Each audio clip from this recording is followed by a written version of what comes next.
फिर से आप सभी का स्वागत है रॉयल कैरियर के इस यूट्यूब चैनल पे। आज हम लोग इस क्लास में मैट्रिक परीक्षा 2022 में पूछे जाने वाले सोशल साइंस के महत्वपूर्ण ऑब्जेक्टिव क्वेश्चन को देखेंगे।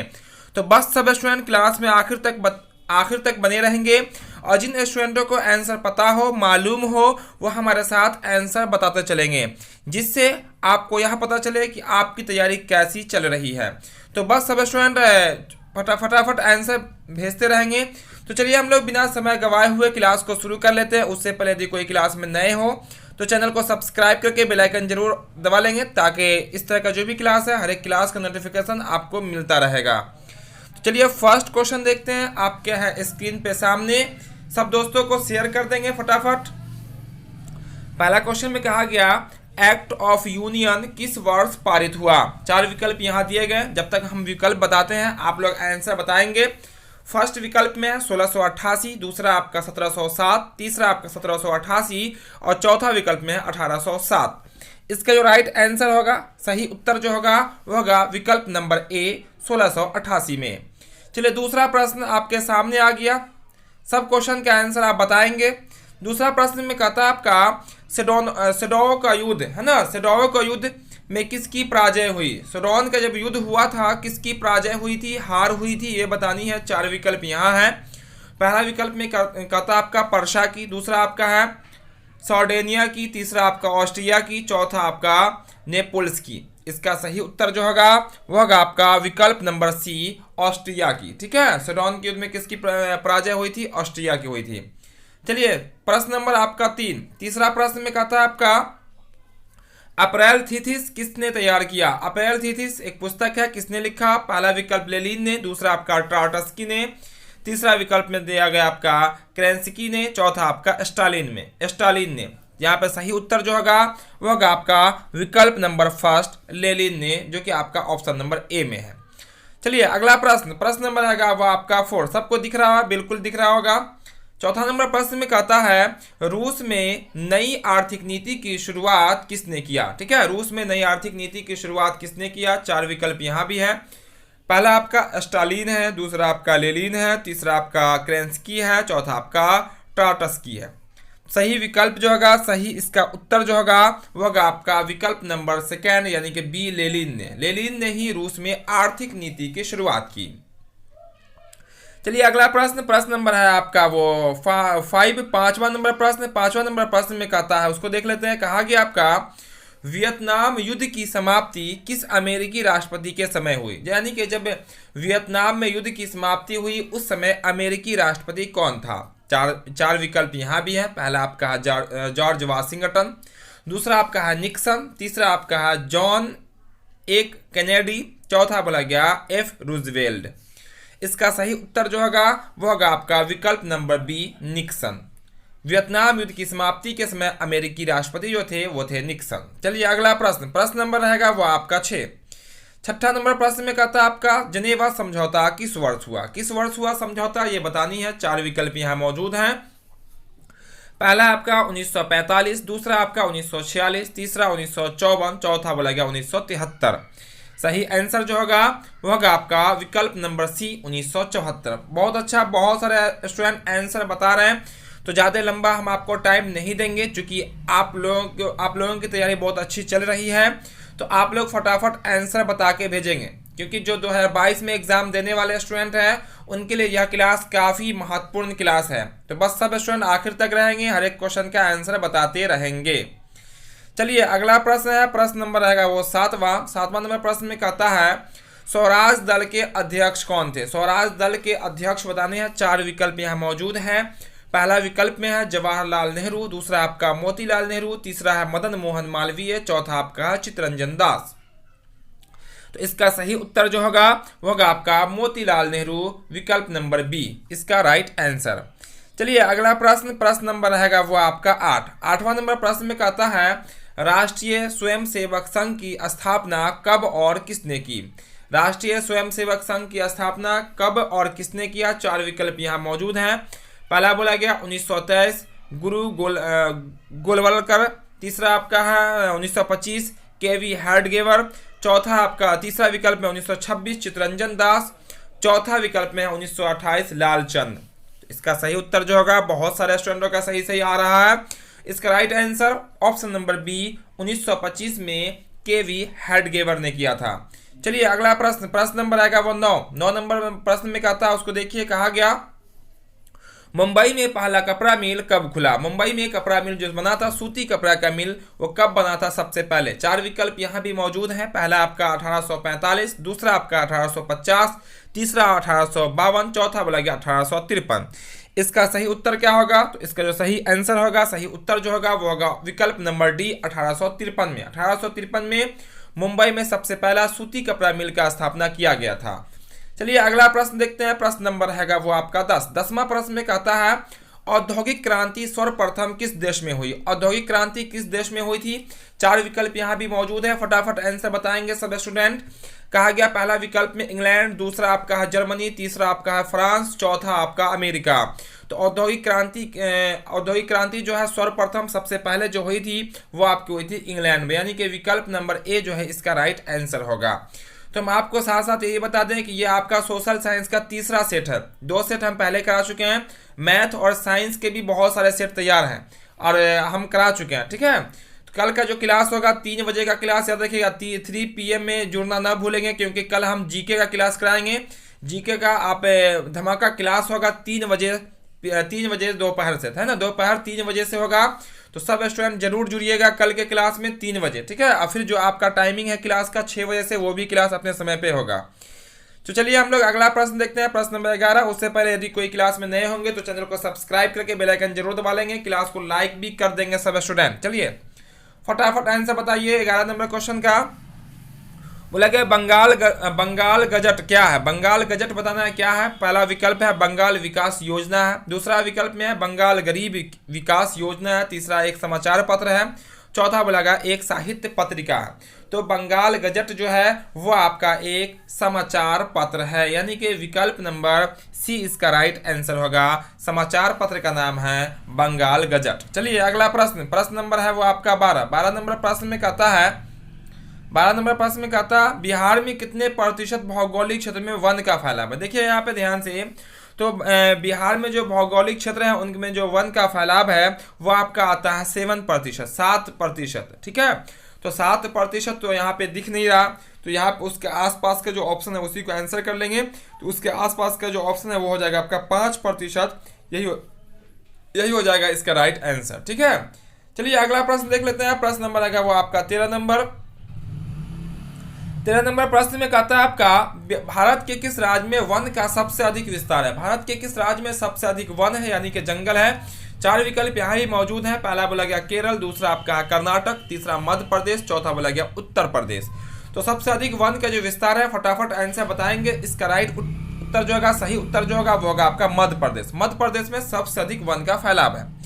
चलिए अगला प्रश्न नंबर आएगा वो आपका 14 नंबर। चूंकि यहाँ पे हम लोग 40 महत्वपूर्ण प्रश्नों को देखेंगे, काफी VVI प्रश्न है 40, तो बस क्लास में सब स्टूडेंट लगातार बने रहेंगे, कोई इधर उधर अपना ध्यान नहीं लगाएंगे, क्लास पे ध्यान लगाएंगे और आंसर बताते रहेंगे सब स्टूडेंट। बोला गया 14 नंबर क्वेश्चन में किस राज्य में सीढ़ी नुमा खेती प्रचलित है। किस राज्य में सीढ़ी नुमा खेती होती है। चार विकल्प यहाँ है, उत्तराखंड, हरियाणा, पंजाब, बिहार। तो सीढ़ी नुमा खेती जो होती है उसका जो सही उत्तर होगा वो होगा आपका उत्तराखंड में। कहा उत्तराखंड, विकल्प नंबर ए। जहां पहाड़ी होती है वहां सीढ़ी नुमा पहाड़ी को काट कर सीढ़ी जैसा बनाकर फिर वहां पे खेती की जाती है, उसी को कहते हैं हम लोग सीढ़ी नुमा खेती। चलिए अगला प्रश्न नंबर आएगा वो आपका 15 नंबर प्रश्न में कहा गया खारे जल की सबसे बड़ी झील कौन सी है। खारा जल का सबसे बड़ा झील बताना है। पहला बोला गया आपका बैकाल झील, दूसरा आपका लोनार झील, तीसरा बोला गया आपका कैप्सियन झील, चौथा बोला गया आपका मृत सागर। इसका जो सही उत्तर होगा वो जाएगा आपका ऑप्शन नंबर सी, कैप्सियन झील। कौन, कैप्सियन झील, जो कि ये पूरे वर्ल्ड की बात हो रही है, खारे जल की सबसे बड़ी झील, ठीक है।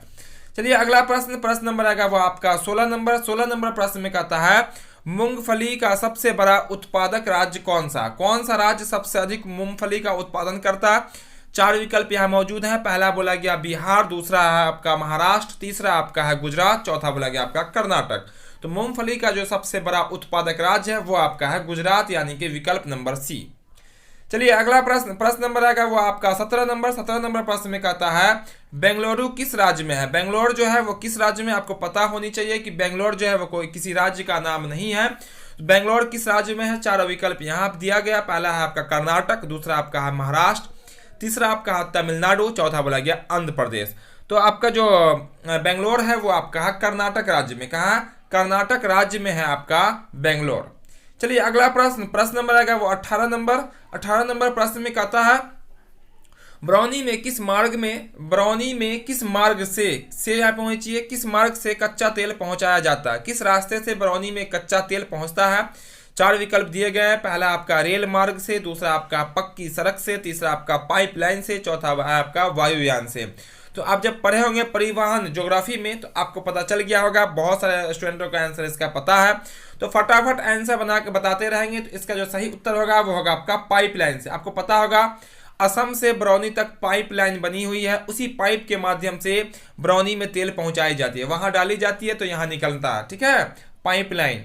चलिए अगला प्रश्न जो है कि रहेगा प्रश्न नंबर आपका 19 नंबर, थोड़ा सा करना पड़ेगा इसको छोटा, यानी कि क्वेश्चन नंबर 19 को ही करना पड़ेगा छोटा। चलिए 19 नंबर प्रश्न भी आपको दिख रहा होगा। 19 नंबर प्रश्न में कहा गया आपका मुंबई अंतर्राष्ट्रीय हवाई पतन का नया नाम का, यानी कि मुंबई अंतर्राष्ट्रीय हवाई अड्डा का नया नाम बताना है, क्या है। पहला विकल्प आपका है सांता क्रूज हवाई पतन यानी कि हवाई अड्डा, दूसरा विकल्प है आपका छत्रपति शिवाजी हवाई पतन, तीसरा आपका इंदिरा गांधी हवाई पतन, चौथा बोला गया सुभाष चंद्र हवाई पतन यानी कि हवाई अड्डा। जल्दी से बता देना है इसका आंसर। मुंबई अंतर्राष्ट्रीय हवाई अड्डा का नाम बदल के क्या रखा गया। इसका जो सही उत्तर होगा वो होगा विकल्प नंबर सेकंड यानी कि बी, छत्रपति शिवाजी हवाई अड्डा। चलिए अगला प्रश्न देखते हैं हम लोग। प्रश्न नंबर आएगा वो आपका 20। चलिए इसको आप कर देते हैं यहाँ से बड़ा, चूंकि अब हो गया उस क्वेश्चन का काम। चलिए यहाँ पे देखते हैं 20 नंबर क्वेश्चन। तो 20 में कहा गया इनमें कौन जिला आम की खेती के लिए मशहूर है। आम की खेती के लिए बिहार का कौन सा जिला सबसे मशहूर है। चार विकल्प यहाँ दिए गए। पहला आपका गया, दूसरा आपका भागलपुर, तीसरा आपका सीवान, चौथा आपका चंपारण। तो इसका जो सही उत्तर होने वाला जल्दी से बता देंगे सब स्टूडेंट। उससे पहले क्लास को लाइक जो नहीं किए होंगे अब तक क्लास को लाइक नहीं किए होंगे, क्लास को लाइक जरूर कर देंगे। जो क्लास में देरी से आए होंगे आखिर तक जरूर बने रहेंगे, हर एक क्वेश्चन का आंसर देंगे, जिससे आपको यह पता चले कि आपकी तैयारी कैसी चल रही है और आपके एग्जाम के लिए काफी ये मददगार आपका क्लास चल रहा है। इसका जो राइट उत्तर होगा, सही उत्तर जो होगा वो होगा आपका भागलपुर यानी कि विकल्प नंबर हो जाएगा आपका सेकंड। चलिए अगला प्रश्न, प्रश्न नंबर आएगा वो आपका 21 नंबर। 21 नंबर प्रश्न में कहा गया लीची की खेती के लिए बिहार के दो प्रसिद्ध जिले कौन कौन से हैं। देखिएगा ध्यान से, दो प्रसिद्ध जिले पूछा गया बिहार में लीची के उत्पादन में। तो आपको पता होगा मुजफ्फरपुर की लीची सबसे फेमस है, लेकिन मुजफ्फरपुर किसी भी ऑप्शन में आपको नहीं दिख रहा है। यहाँ पे जो ऑप्शन में दिख रहा है वो आपका पहला में है पूर्णिया और कटिहार, दूसरा में गया और नवादा, तीसरा में है आपका नालंदा और अरवल, चौथा विकल्प में कहा गया बांका और हजारीबाग। तो इसका जो सही उत्तर होने वाला है वो होने वाला है आपका बांका और हजारीबाग। ये बिहार के दो ऐसे जिले हैं जहां की लीची काफी प्रसिद्ध है। कहां कहां की, बांका और हजारीबाग की। चलिए अगला प्रश्न देख लेते हैं। प्रश्न नंबर आएगा वो आपका 22 में कहा गया कौन विधि उच्चावच प्रदर्शन की विधि नहीं है। कौन उच्चावच प्रदर्शन की विधि नहीं है। पहला दिया गया आपका हैशयूर, दूसरा आपका समुच्च रेखा, तीसरा आपका है अंक विधि, चौथा बोला गया आपका रंग विधि।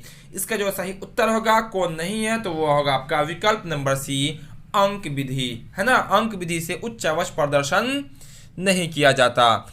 चलिए अगला प्रश्न, प्रश्न नंबर आएगा वो आपका 23 में कहा गया तल चिन्ह के संदर्भ में किसी स्थान की मापी गई ऊंचाई को क्या कहा जाता है। तल चिन्ह के संदर्भ में, ठीक है, किसी स्थान की मापी गई ऊंचाई को क्या कहा जाता है। चार विकल्प यहाँ मौजूद हैं। पहला बोला गया आपका स्थानीय ऊंचाई, दूसरा आपका समुच्च रेखा, तीसरा आपका अंक विधि, चौथा बोला गया आपका रंग विधि। तो देखिए यहाँ पे सिंगल ही में आपको ऊंचाई में ऑप्शन लिखा हुआ है। इसका राइट आंसर जो होगा वो होगा आपका स्थानीय ऊंचाई, है ना। उसे क्या कहते हैं हम लोग, स्थानीय ऊंचाई कहते हैं, जो कि सबका आंसर लगातार आ रहा है। चलिए बहुत अच्छा। अगला प्रश्न भी आपके सामने मौजूद है 24 नंबर प्रश्न को देखेंगे और आंसर बताएंगे। बोला गया इनमें सत्ता की साझेदारी का एक ही लाभ क्या है। सही लाभ क्या है? इनमें सत्ता की साझेदारी का एक सही लाभ क्या है, फायदे क्या है, प्रॉफिट क्या है? पहला विकल्प है आपका अस्थिरता एवं आंतरिक कलह में बढ़ोतरी। दूसरा आपका मतभेदों में वृद्धि। तीसरा विकल्प है समुदाय के मध्य टकराव में कमी। और चौथा बोला गया निर्णय लेने की प्रक्रिया में अनावश्यक विलंब। इसका जो सही उत्तर होगा सत्ता में जो साझेदारी का जो लाभ है वो है आपका ऑप्शन नंबर सी। देखिएगा यही आपका पॉजिटिव है, बाकी सब नेगेटिव दिया हुआ है। समुदाय के मध्य टकराव की कमी, इसीलिए क्या किया जाता है कि मिलजुल के सरकार बनाई जाती है। चलिए अगला प्रश्न देखते हैं। प्रश्न नंबर आएगा वो आपका 25। चलिए इसको भी थोड़ा सा छोटा करना पड़ेगा क्योंकि यहाँ पे है आपका क्वेश्चन अलग अलग भागों में हो गया, अलग अलग पेज में हो गया। घबराइएगा नहीं, फिर क्वेश्चन आपका बड़ा हो जाएगा। इस क्वेश्चन को एडजस्ट करना पड़ रहा है। बोला गया 25 में भारतीय शासन प्रणाली है। भारतीय शासन प्रणाली कैसी है वो बतानी है।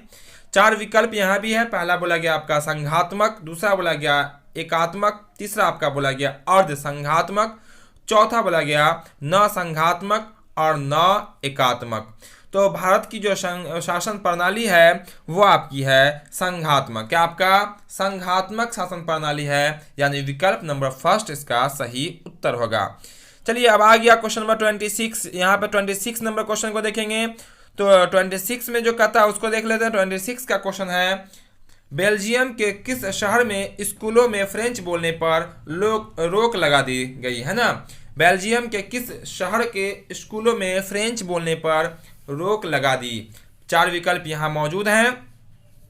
फटाफट आंसर बता देंगे सब स्टूडेंट, फटाफट बताएंगे, जल्दी जल्दी आंसर बताएंगे।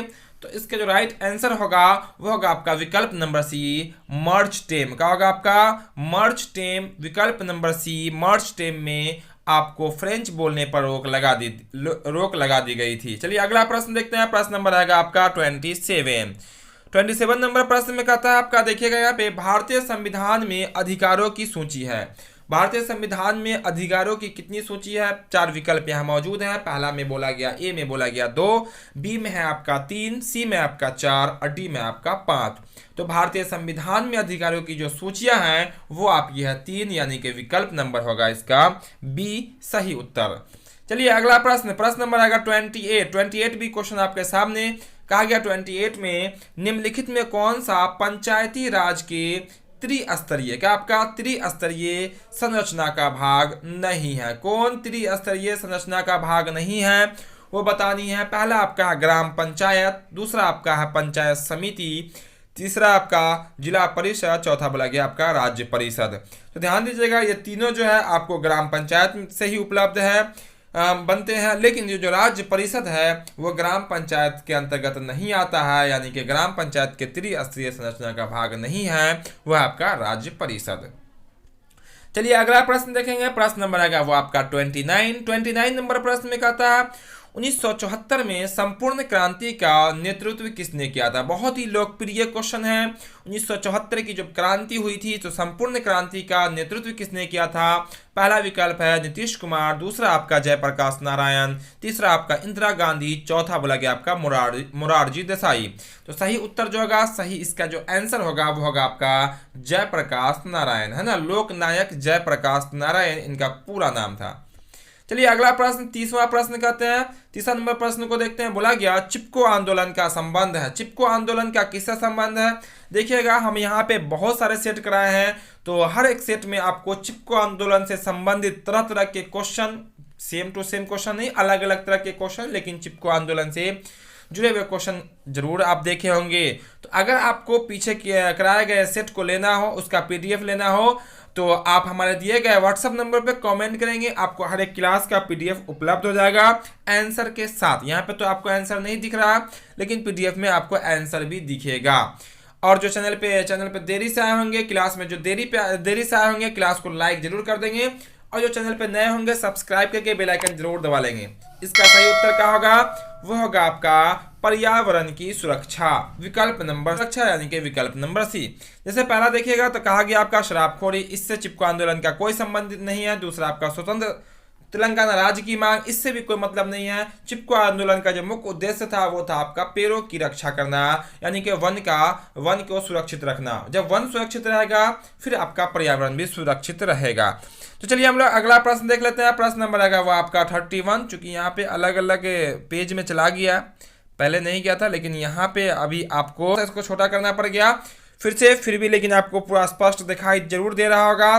बोला गया संचार का सबसे लोकप्रिय साधन क्या? संचार का सबसे लोकप्रिय साधन क्या? पहला विकल्प दिखेगा तो कहा गया सार्वजनिक टेलीफोन, दूसरा आपका है मोबाइल, तीसरा आपका वॉकी टॉकी, चौथा बोला गया आपका रेडियो। तो ध्यान दीजिएगा यहाँ जो हम आंसर करने वाले हैं, चूंकि बिहार बोर्ड द्वारा जो रजिस्टर्ड आंसर है वो आपका है सार्वजनिक टेलीफोन। क्या आपका सार्वजनिक टेलीफोन को ही कीजिएगा संचार का सबसे लोकप्रिय साधन। वैसे तो मोबाइल फ़ोन, अभी के दौर में मोबाइल फ़ोन सबसे लोकप्रिय है, लेकिन आपके बिहार बोर्ड यानी कि बुक के अकॉर्डिंग अगर बात करेंगे हम, किसके अकॉर्डिंग? बुक के अकॉर्डिंग, तो आपको सार्वजनिक टेलीफोन ही आंसर करना होगा। ठीक है, तो चलिए हम लोग अगला प्रश्न देख लेते हैं। चलिए उस क्वेश्चन का काम हो गया खत्म, तो हम लोग क्वेश्चन कर लिए बड़ा। यहाँ पे आगे आपको 32 नंबर प्रश्न आपको दिख रहा होगा, 32 नंबर प्रश्न दिख रहा है।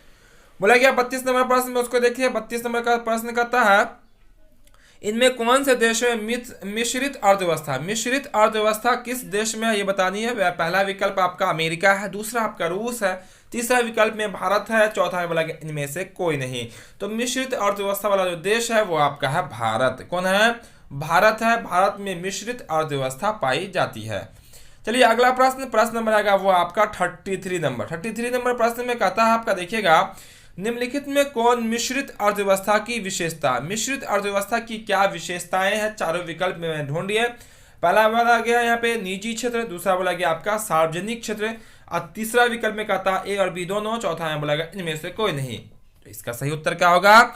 इसका सही उत्तर होगा विकल्प नंबर सी, क्योंकि मिश्रित अर्थव्यवस्था वैसी अर्थव्यवस्था को कहते हैं जहां निजी क्षेत्र के साथ साथ सार्वजनिक क्षेत्र मिलजुल कर काम करते हैं। यानी कि हम कह सकते हैं निजी भी होता है, प्राइवेट भी होता है और गवर्नमेंट सेक्टर का भी होता है, दोनों मिलजुल कर काम करता है, उसी को हम लोग कहते हैं मिश्रित अर्थव्यवस्था। जैसे भारत में क्या अस्पताल आपको सरकारी भी दिखेगा, प्राइवेट भी दिखेगा, स्कूल आपको सरकारी भी दिखेगा, प्राइवेट भी दिखेगा, बस सेवाएं प्राइवेट भी दिखेगी, सरकारी भी दिखेगी, इसी को कहते हैं हम लोग मिश्रित अर्थव्यवस्था। चलिए ठीक है, इतना। अगला क्वेश्चन 34 नंबर क्वेश्चन आपके सामने है। 34 नंबर क्वेश्चन में कहा गया बिहार की आय में सर्वाधिक योगदान होता किस क्षेत्र का? यह आपका इकोनॉमिक्स का क्वेश्चन है। बिहार की आय में सर्वाधिक योगदान होता है किस क्षेत्र का? पहला विकल्प है आपका सेवा क्षेत्र का, दूसरा आपका औद्योगिक क्षेत्र का, तीसरा आपका कृषि क्षेत्र का, चौथा बोला गया इनमें से कोई नहीं। तो बिहार की जो इनकम में सर्वाधिक योगदान है वो है आपका सेवा क्षेत्र का। कौन सा क्षेत्र का? सेवा क्षेत्र का है, जिसको हम लोग तृतीय क्षेत्र भी कहते हैं। लेकिन सबसे अधिक बात करें लोगों की, तो सबसे अधिक लोग जो लगे हुए हैं वो है आपका कृषि क्षेत्र में लगे हुए हैं। चलिए अगला प्रश्न नंबर आएगा वो 35 नंबर में कहता है आपका बिहार की अर्थव्यवस्था में प्राथमिक क्षेत्र का मुख्य अंग है। प्राथमिक क्षेत्र का मुख्य अंग बता देना। पहला आपका निर्माण, कृषि, दूसरा विकल्प में है, सी में आपका परिवहन, डी में आपका व्यापार। इसका सही उत्तर जो होगा वो होगा आपका कृषि। क्या होगा आपका? कृषि। बिहार की अर्थव्यवस्था में जो प्राथमिक क्षेत्र का जो मुख्य अंग है वो है आपका कृषि, क्योंकि प्राथमिक क्षेत्र को कृषि क्षेत्र भी कही जाती है। चलिए अगला प्रश्न देख लेते हैं। प्रश्न नंबर आएगा 36 नंबर प्रश्न में कहता है आपका मुद्रा वह है जो मुद्रा का कार्य करती है। मुद्रा वह है जो मुद्रा का कार्य करती है, यह कथन किसने कहा था? यह परिभाषा किसने दिया था? चार विकल्प यहाँ पे दिया हुआ है। पहला आपका मार्शल है, दूसरा आपका रॉबर्टसन है,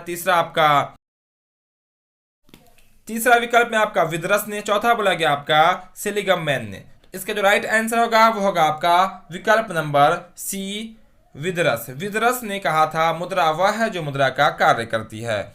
चलिए अगला प्रश्न नंबर आएगा वो आपका 37। यहाँ भी थोड़ा सा आपका ये अलग अलग पार्ट में हो गया। चलिए कोई बात नहीं है, ये आपका रहा क्वेश्चन, दिख रहा होगा आपको क्लियर।